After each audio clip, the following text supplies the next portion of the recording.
இளைப்பாற பண்ணின போது அவன் தன் வீட்டிலே வாசமாயிருக்கையிலே. ஆமென், ஹல்லேலூயா. Wonderful word. எனக்கு ரொம்ப பிடிச்சமான ஒரு வார்த்தை இந்த நாட்களிலே.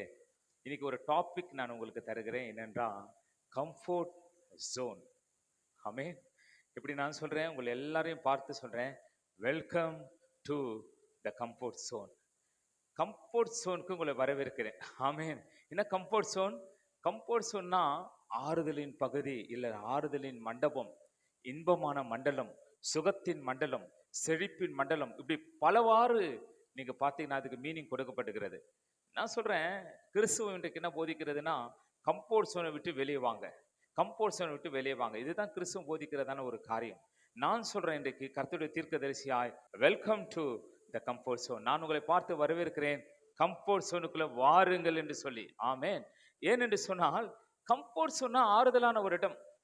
சபை என்பது ஒரு ஆறுதல் இருக்கிற ஒரு இடம். சபை என்பது, இப்போ சபைக்கு வர ரொம்ப பேர் யோசிக்கிறாங்க. காரணம்னா, சபைக்கு போனா இவர் என்ன பத்தி பேசுறாரு, பாஸ்டர் இன்னைக்கு இதை பத்தி பேசுறாரு, அவரை பத்தி பேசுறாரு, இவரை பத்தி பேசுறாருன்னு சொல்லிட்டு சபை என்பதை ஒரு மாதிரியா நினைச்சு விட்டுறாங்க. ஆனால் நான் சொல்றேன், இன்னைக்கு சபை என்பது உன் சூழ்நிலைகளை மாறக்கூடிய இடம். உன்னுடைய எல்லா பிரச்சனைகளுக்கும் பதில் கொடுக்கிற இடம் தான் சபை. ஆமென். சபை என்பது கேள்விக்குறி அல்ல. சபை என்பது உங்களுக்கு பதிலை தருகிறதான ஒரு இடமா இருக்கிறது. இன்னைக்கு நம்ம அதெல்லாம் அதை பார்க்கறது கிடையாது.